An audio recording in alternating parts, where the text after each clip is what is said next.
We've got another fresh business problem solved by Rocketblock's experts in today's mock interview. This is a fun one, as your goal is to help Disney launch the #1 animated movie of all time. To solve a case like this, you're going to need to show the foundational skills that top firms are looking for. In this mock in particular, we've got a unique structure from Tessa, some market sizing, as well as some charts analysis. As a reminder, you won't get better at basketball by watching the NBA on TV, and if you're trying to improve your interview skills, you have to practice actively. At the very least, you should be pausing this video after each question to attempt your own answer out loud. And when you're ready to get serious about your own prep, come on over to Rocketblocks to build your foundational skills for real. As always, have fun casing and good luck. So following the blockbuster successes of family movies like Inside Out 2 and Moana 2, each of them surpassing the $1 billion mark at the box office in 2024, Disney is planning to launch a brand new feature film based on the TV show Bluey. So Bluey as a series is hugely popular. It's a global phenomenon. It was the #1 most streamed show in the US in 2024. It had over 35 billion minutes viewed, and across the world globally, an additional 15 billion minutes.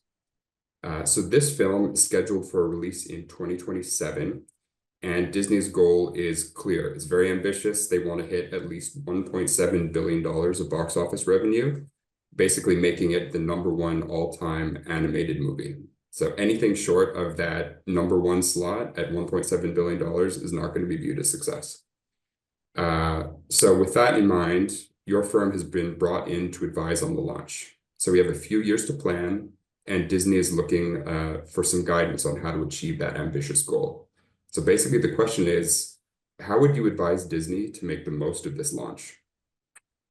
Great, thank you. This is an exciting one. Everyone loves Bluey, so excited to dive into it. So it sounds like a super clear goal that you've sort of outlined on behalf of the client. They want to be #1 all-time animated movie by box office revenue, hitting 1.7 billion. And you said nothing below that will be considered a success. So we really are aiming high for this one, which I love. Can I just confirm to start off that this 1.7 billion would only include the box office revenue? It doesn't include any other revenue, say from merchandise or I don't know, any other increased revenue from the show. There's nothing else that would be included in that. Is that correct? Yeah, let's just stick it to box office. Keep it to that. Great. Okay. And then you very helpfully referenced Inside Out 2 and Moana 2 as sort of success to aim for. I'd love to hear if you know anything about the strategies that either of that was deployed during either of those launches, anything in particular that you really think contributed to the success. Yeah, those movies had a few key strategies. One of them was leveraging social media campaigns. A lot of social media campaigns, including interactive content, behind the scenes footage, and basically anything that's going to really engage the audience. Moana 2 actually took that a step further, and they were hosting special events and screenings in key markets, basically just generating that buzz and anticipation for the films. Cool. That sounds fun. Interactive events. Love that. And then you had just mentioned in key geographies, which just made me think maybe I should ask, are there key geographies in particular? I believe that Bluey comes from Australia originally, so maybe Australia is a key market, although I'd imagine the US. Is there anywhere else that we should be focusing on in particular? Yeah, really interested in the US. It's about half, like 50% of global box office. So it's a really important market. The series though is really loved internationally. So we're hoping for overperformance in Europe and Australia. Amazing. Okay, those are all my questions. Do you mind if I just take a minute to jot down a structure? Yeah, that's great. Perfect. Thank you. Okay, great. I'm ready. Awesome.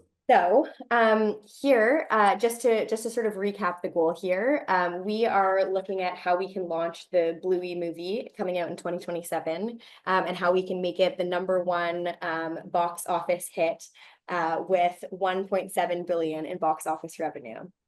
So the way that I want to look at this is I want to look at it by three areas along the top here. The first is really digging into who is the target market. So who are the people that are going to go and watch Bluey? The second is looking at marketing. So what are the marketing strategies we can deploy to actually get people to the box office and get people to the movies in person? And then the third is the launch timing. I think there's a key piece here around like exactly when it launches to make sure that the most people go. And so we really want to look into that. And the way that I would look at these, I've sort of cut it along the side. So the first is to really dig into what makes Bluey successful today. For example, for the target market, really looking into who are the current viewers of Bluey and how can we make sure that they're all showing up to the box office.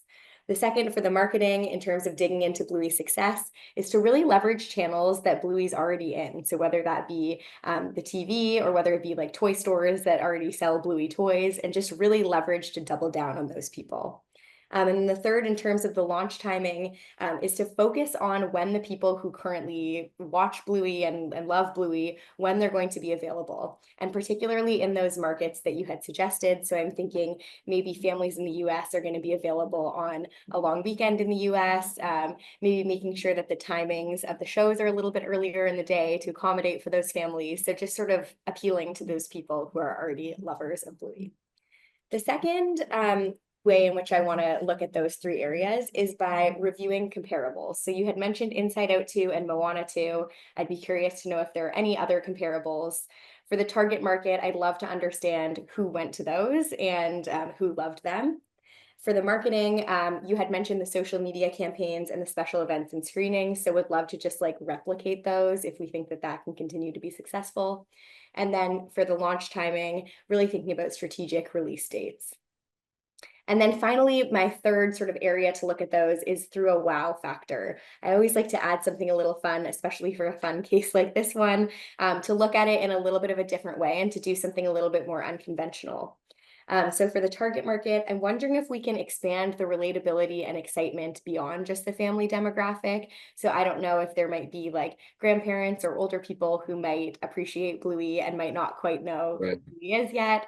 Or I don't know if maybe like university students who are really stressed might like to relax by watching a funny kids show. So how can we kind of expand the relatability of Bluey so that it's beyond that core demographic to get everybody out to the box office?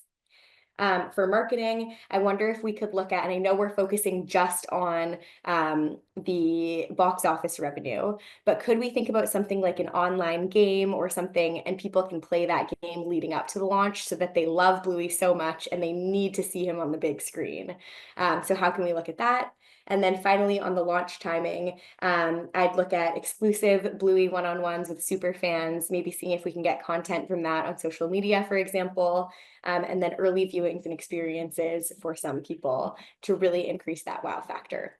So that's what I'm thinking to start out with. But before we sort of dive into some of those fun experiences, just to sort of go back to the basics, I wonder if we can think a little bit more about that target demographic, families with young kids, and really what we think about what that target is, what they look like, how many of them there are, and sort of go back to the basics on that. What do you think? Yeah, I like where you're headed. I like the thinking and the structure too. That's really specific to the case, and it's really thoughtful and detailed. I love it. Here's some feedback from Chris. Tessa did a good job to recap the question and confirm the objective of the case. The structure she used was meaty and clearly customized to the question at hand, and her communication throughout the framework was clear and included helpful transition words to orient the interviewer to where she was in her own framework. When she finished delivering the structure, she drove the case forward with a suggestion of where she wanted to go next. One area for improvement is that while the structure was very thorough, it took nearly 4 minutes to walk through. There's an opportunity in a structure to stick closer to the headlines and allow for a quicker transition into future analysis. Yeah, and on your piece about the market, as an initial exercise, the team's been asked to estimate the total market size for children's movies. So why don't we do a quick market sizing together? How much do you think is spent at movie theaters worldwide on children's movies? Oh, that's an interesting one. Okay, so just off the top of my head, I'm thinking children's movies aren't that big of a segment of the global box office revenue market. Just in my head, I'm thinking like having a child sit there for 2.5 hours, being quiet and eating popcorn. It does not seem like every child's absolute dream. And I think about movies more of like a date night for the parents, but I'm super interested to sort of dig in and see what we can get to from a market sizing potential. So maybe if we start off with just if I sort of conceptually think about it before we plug any numbers in, maybe Yeah. start off thinking about like Bluey is a global phenomenon, as you said, global population, and then we figure out sort of the number of families that exist, have the global population, number of families, and then we multiply the number of families by some segment of families that would go to the movie theater. And I'm thinking like this doesn't need to be families who are going to Bluey. It can be going to any movie that comes into the movie theater. So that's going to be a fairly high percentage probably. And then multiply that percentage by the number, the sort of revenue that each family would give. So I guess that's the ticket price times the number of people. Just super conceptually, does that sort of boil down to what you're thinking? Yeah, for like a big macro question like this, I think a top-down estimate starting from global population and filtering that way you described, that makes total sense. Yeah. Okay, great. So let's go through it and sort of plug some numbers in here. So if we start with just the global population, let's round up to 8 billion people.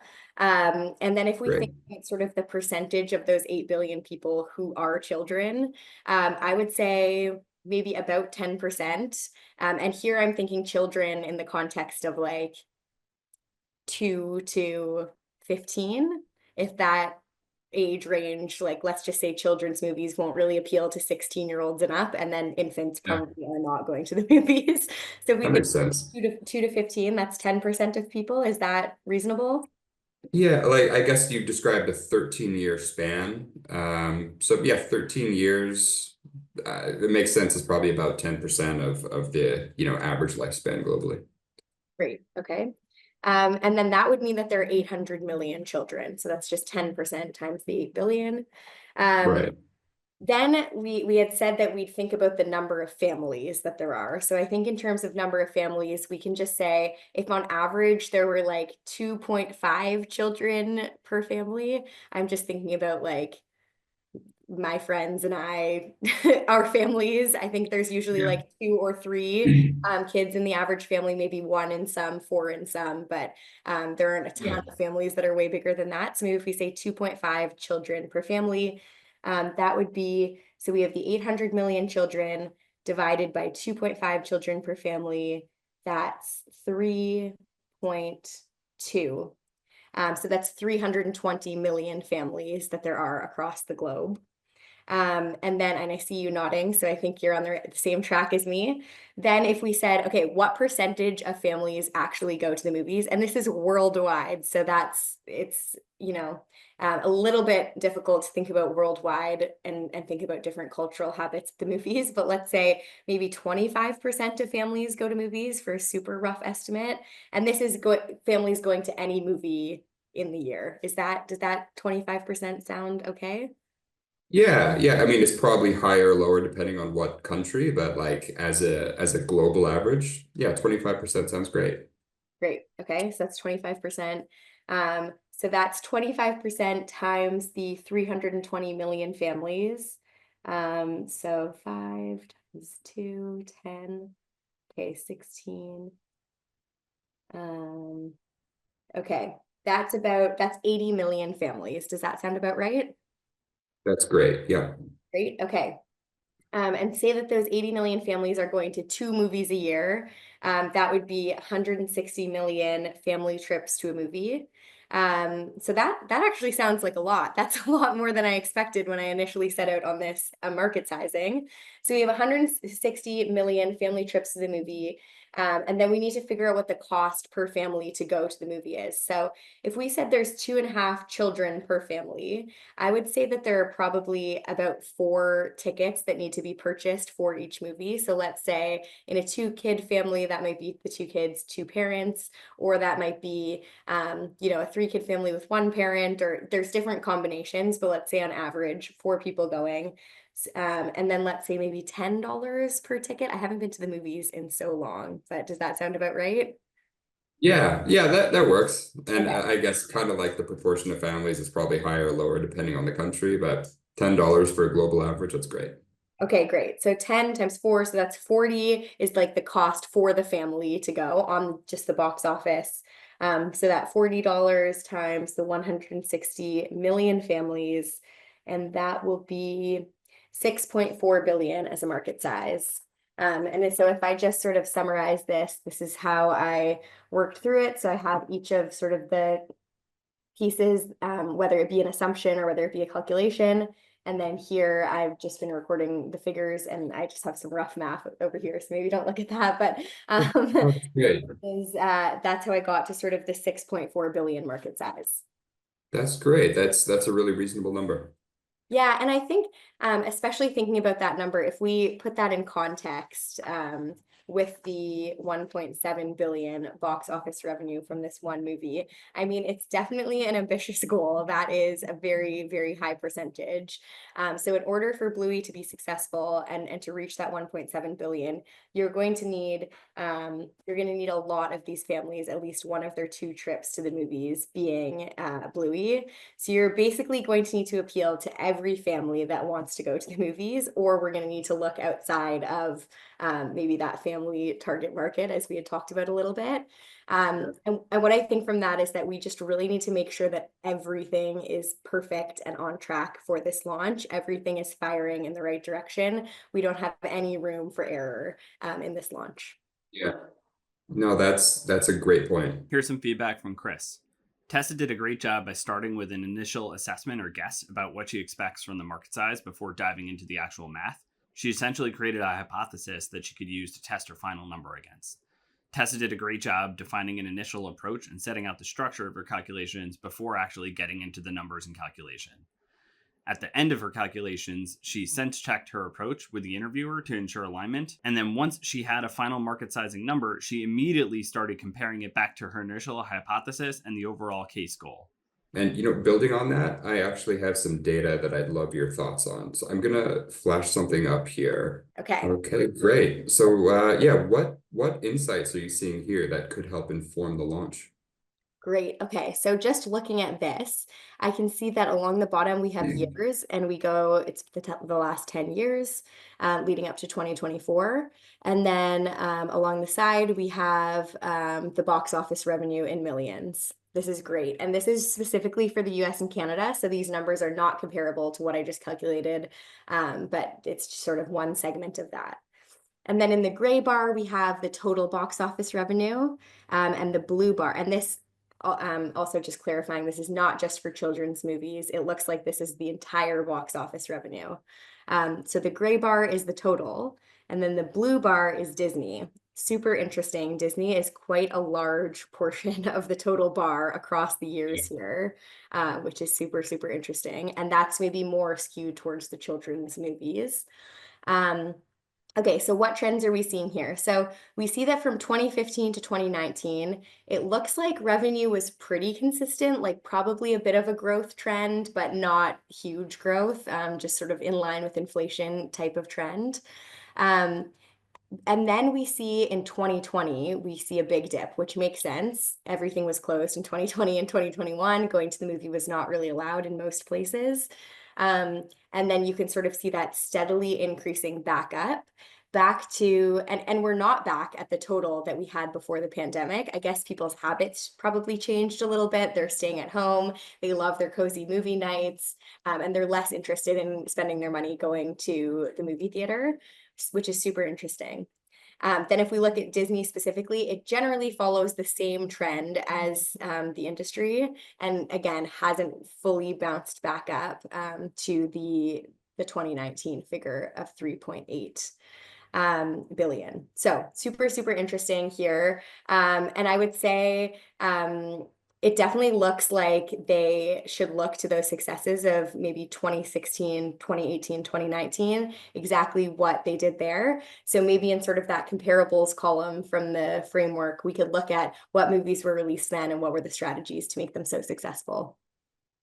Yeah, great point. Great point. I have one other chart here as well. Great. Okay, what do we have here? So we have the highest grossing animated movies of all time. Okay, great. And we can see some of them are colored in blue, and the blue is Disney. Wow, there's a lot of blue on this table, isn't there? So it looks Yeah. like 7 out of 10 of the highest grossing animated movies are Disney movies. I guess that's not that surprising, but it certainly looks very stark on this chart. Um, what else can we see from this chart? So we have Inside Out 2. That's one of the comparables that had been mentioned in the prompt.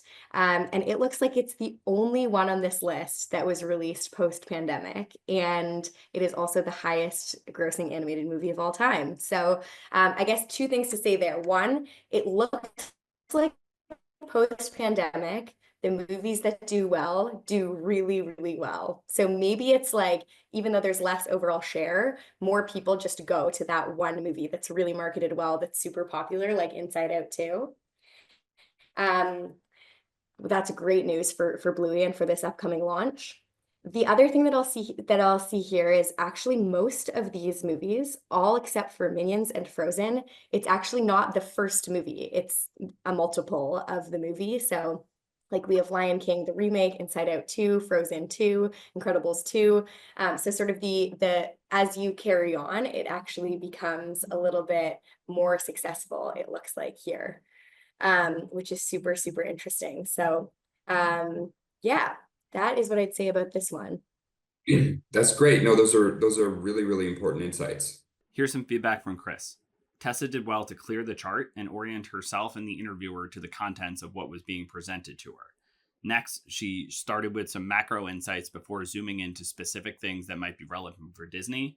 And finally, she continuously contextualizes all the insights she finds as to what might be relevant for Disney with the question at hand.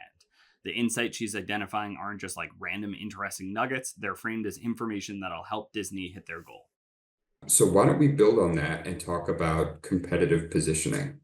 Okay. So Disney has been planning to release Bluey early in the summer of 2027. Basically, they want to capture those international holiday weekends and repeat the kind of successes that they saw on Inside Out 2, which was released June 14th of 2024. Okay. So they picked the time well. But when Universal learned about this, they decided, we are going to move up Minions 2 to be early June 2027. Basically, they want to cut in front of Disney and win box office revenue away from Bluey. So Disney is looking at this. Obviously, it's a huge question, and they're wondering, should they change the release date of Bluey, or should they directly compete against Minions 2 for the schedule? Super interesting. Okay, I would say to start off with, I would think about this as thinking about like the pros versus the cons of sticking with the original date. And so let's start with the pros. We like to be optimistic, although it's not sounding great by the way you've described that cutting in front. So the pros, the first is that I know that for movies, and especially for children's movies, there's proven success in the summer. And I'm sure that's because in the summer in the Northern Hemisphere, there tends to be kids not in school. So people are looking to entertain them. So I think the summer release date is super important to capitalize on that trend. I would also say another pro is that and we can see from this chart that you helpfully kept up here, that there's a super strong Disney brand. So people are going to continue to follow Disney. Disney movies do super well. It's kind of like if someone's going to move the date, it probably shouldn't have to be Disney. It should probably be Universal, just looking at this chart in front of us. The third pro for keeping the date, I would imagine that Disney already has a calendar that sort of has all of the dates of the releases spaced out in a way that makes sense. If this one was to be changed, maybe all of the rest of them would have to be changed as well. So that's what I would think for the pros of keeping the date. For the cons of keeping the date, I think the first thing I would think about is thinking back to the market sizing question and really seeing like there really is not a ton of extra opportunity. The market size isn't so big that it doesn't matter. Like it's a fairly constrained market size. families have a lot of things to spend money on. Going to the movies many, many times in one summer probably isn't feasible for a lot of families worldwide. So really just thinking about like, is this going to, even if it's just going to cannibalize one segment, that's going to be tough. I think there's only one shot to a movie release, so making sure that that date is perfect is probably super important. And then also looking back at this chart, like most of them on this chart are the two. The Minions one did quite well. It's the 7th of all time or the 6th of all time. So we can imagine that the one will actually outbeat, or the two will outbeat the one. So it'll be somewhere higher up on here. And that's comparing against Bluey number one. So that's that sort of two trend that we saw when we were looking at this the first time. It doesn't do so well for this dynamic. And then the last thing I would say is we really need Bluey to be truly everything is aligning, everything is firing. We had talked about that earlier after we did the market sizing. Everything needs to be right. And it feels like it's not really worth taking the risk of cannibalizing the sales and having sort of the release date be off in order for the movie to just go ahead according to schedule. So with all of that in mind, I would actually choose to move the date, and I would definitely recommend that Disney take a look back at the calendar and see if they can actually move that date, most preferably above the date of Minions 2. Okay, got it. That's convincing and well argued. Maybe to push you on one thing, you brought this up, but it seems like movie studios plan their releases years in advance, and they have their calendar for releases kind of, they've thought it and planned it, intentionally. Yeah. If you change the date, like, I guess, is there a risk that it's going to mess up the release schedule for the rest of the year and impact these other films they have? Yeah, definitely. I think that's a huge risk, and I think it's definitely going to be a challenge for Disney to go back and redo that whole calendar. What I would say is that if you have these global ambitions of having the number one box office movie and having 1.7 billion in revenue, you're going to need to make sacrifices and sort of make business priorities and business changes. And especially in today's world that's very tech enabled, I think companies who are able to adapt and to be agile and to change things quickly are going to be rewarded. So this is just an example of, I would say, almost an opportunity that Disney has to be agile and be up in front of these things. And then you had mentioned it yourself that movie companies plan years in advance for these types of things. Like, we're early in 2025, we're talking about summer 2027. It feels like probably the actual tactical elements of implementing the movie date probably aren't even in motion yet or are at the very early stages. So there's still, it's not like we're talking about 3 months away, moving it till then. We have lots of time still, and I think that it should be okay. Yeah, fair enough. Those are really good points. Here's some feedback from Chris. There was an opportunity to take a second and come up with a structure for this specific question in the case. Candidates often know to take a second to organize their thoughts at the very first part of the case, but when you get halfway through a case like this, you just start trying to answer right away. It's important to stay structured and take your time to think and lay things out, even if you're most of the way through a case. What was strong was that the candidate backed her ideas with data from the case, referring back to information from the charts analysis. This demonstrates that Tessa is learning and evolving her hypothesis in real time. And finally, notice what happened when Chris challenged the candidate's conclusion to push her thinking. This is a common practice in case interviews to see how the candidate responds to pressure, and in this case, Tessa stood by her position with conviction rather than wilting or trying to hedge and say, all things are possible. So we've talked about a lot, done some good analysis. What is your summary recommendation for the launch of Bluey now? Of course. So just to recap, the goal of this case was to ensure that the Bluey movie becomes the number one all-time animated movie in box office revenue, hitting 1.7 billion in revenue. That's a huge ambition. We found that the global market size for children's movies in theater is 6.4 billion, meaning that the 1.7 billion is a pretty big share of that total market size.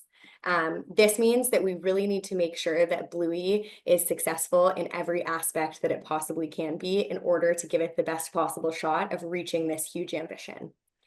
We also learned a lot about the dynamics of the animated movie market. We learned that Disney is a huge player, and we learned that there are often the second and third in a series tend to do better than the first. So that puts Bluey at an advantage on the Disney side and a slight disadvantage on it being the first in its series. Finally, we have the question of understanding whether Bluey should compete with Minions 2 or whether the date should be changed, in which I highly recommend that Disney changes the date in order to fully capitalize on the opportunity to make the most of that fairly small market size. The major risks, I would say, are in terms of competing against Minions 2 and also just having this huge ambition. I think there is a risk in sometimes when you shoot for the moon, you don't quite reach that. So I would definitely say there's some risks there. And then in terms of next steps, I would say the first next step is that Disney should definitely look back at that calendar and think about when else it can come out. And they should make a really robust strategy to target Bluey fans and make sure that they're super engaged in Bluey in the months leading up to the launch. Here's some feedback from Chris. The candidate began her answer with a recap of her analysis in the case. A stronger option here would be to use an answer-first approach. This approach is commonly used in case interviews where the candidate leads the final business decision and then follows it with their rationale. So something like, here's how to launch this movie to be the #1 animated movie of all time, followed by the analysis, rather than the reverse. The candidate did do well to include key risks and did a good job to highlight the actionable next steps for this case. Hey everyone, it's Kenton Kavesky here, the founder of Rocketblocks. Thank you so much for watching this mock interview video. I hope you found it informative and helpful as you are getting ready to prepare for your own interviews and hopefully landing that job offer you are excited about. We have a ton of great content on the Rocketblocks channel coming out on a weekly basis, mock interviews, mini lessons, and chats with our Rocketblocks experts. So if you haven't subscribed yet already, please do so. There is a big red button below. And if you hit that, you'll get all of our content as soon as it comes out. Thanks for watching and have a great day.